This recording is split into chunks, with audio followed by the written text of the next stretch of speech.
Inovação. Essa é a palavra-chave do terceiro episódio do estudo de caso de Osiris Silva. Desde a sua infância, Osiris sempre foi muito motivado em fazer as coisas de forma diferente. Nesse episódio, ele traz para nós, de uma forma bem didática, quais são as suas principais crenças a respeito de inovação e como ele as implementou na prática. Afinal, todas as iniciativas de Osiris se caracterizam com uma alta dose de inovação em suas práticas. Sugiro que você estude esse tema, estude esse estudo de caso, esse episódio em profundidade, porque inovação hoje é um requisito indispensável para qualquer empreendedor.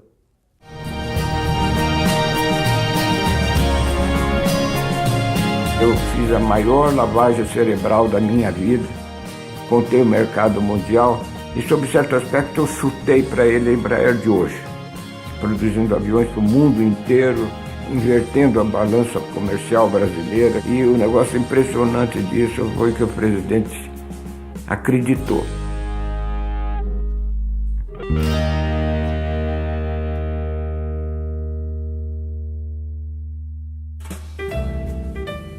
O projeto da Embraer foi aprovado, se transformou em lei em agosto de 1969 e eu fui indicado presidente da companhia, que nós começamos a trabalhar como companhia no dia 2 de janeiro de 1970. Agora eu tenho um último desafio, achar o momento certo. E foi exatamente aí que começou a tomar corpo na minha cabeça o que precisava ser feito. Essa experiência do CTA foi ótima porque eu aprendi muito sobre o que nós tínhamos no Brasil de fábrica de aviões. E não só isso, como estavam estruturadas as fábricas de aviões no mundo inteiro. Eu estudava muito, lia tudo que caía na minha mão em relação a isso, até livro do Santos Dumont, livro de outros pioneiros do antepassados que tentaram fabricar aviões no Brasil, e comecei a tentar responder a pergunta de por que, 60 anos depois do voo do Santos Dumont em Paris, o Brasil não fabricava aviões, independente do fato de ser um país que precisava do avião como elemento fundamental, como o governo anunciava na época, uma integração nacional. Se eu tivesse a chance de fabricar um avião, que tipo de avião eu fabricaria? Que se eu fizesse um avião semelhante a um americano ou um francês que dominava o mercado mundial, era como se fosse uma luta de boxe, no primeiro soco eu já estaria em nocaute. Eu tinha que achar um avião diferente que não fosse do interesse americano nem francês.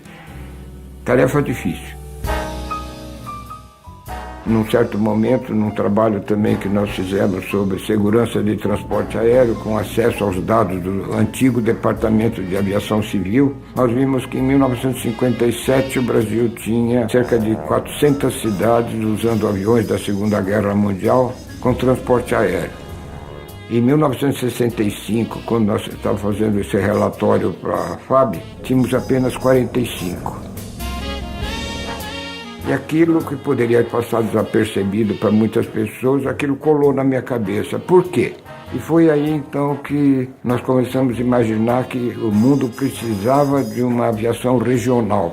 E nós podemos criar um novo tipo de transporte ligando as cidades pequenas entre si ou as cidades pequenas com os grandes aeroportos.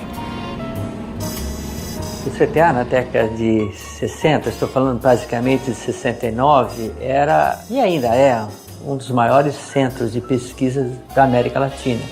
O engenheiro Osiris, ele foi sempre uma pessoa extremamente criativa. Havia dificuldades, obviamente, financeiras, mas ele sempre soube achar uma forma de obter esses recursos. Então, eu diria, dificuldades havia, mas eu acho que ele conseguia superar as dificuldades com base na liderança dele. Eles conseguiram fazer o produto na hora que existia uma demanda pela essa ideia de aviação regional. E não sei porquê, o resto do mundo não estava com tanta atenção. A Embraer entrou numa hora certa e com uma gana de vencer muito grande. E vimos no mercado mundial que não tinha nenhum grande fabricante interessado nisso. Nós não estávamos tentando fazer um avião qualquer, nós estávamos com um projeto de que esse avião fosse um avião demandado pelo mercado.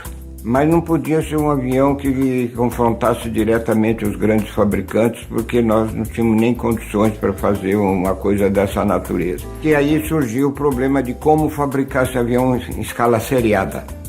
As companhias existentes no Brasil, nenhuma concordou. Achou que era um pulo demasiado, sobretudo que o mercado comprador ia ser sobretudo internacional.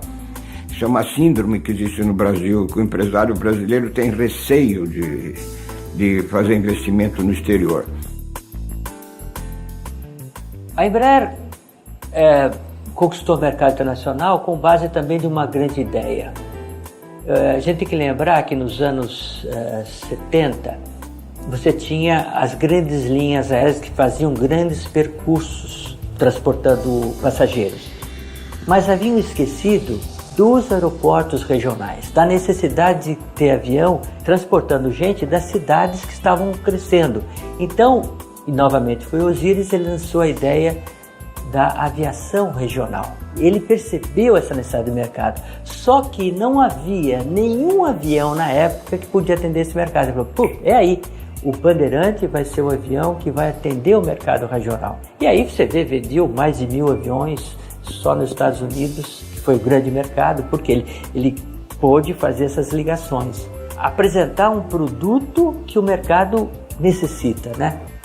Um deles foi esse, Embraer 145, né? Esse avião foi o primeiro jato que a Embraer fez, comercial, e que foi fruto também de uma extensa pesquisa e que conquistou o mercado pela qualidade que ele tem, pela linha aerodinâmica, né?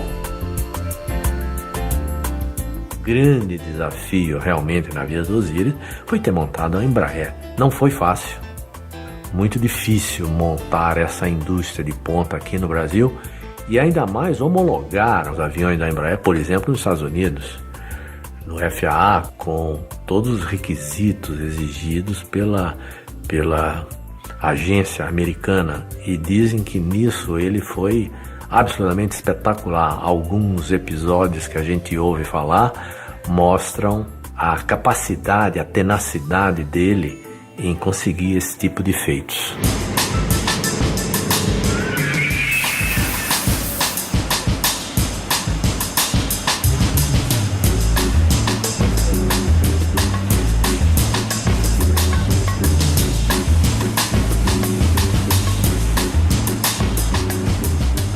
Sem dúvida nenhuma,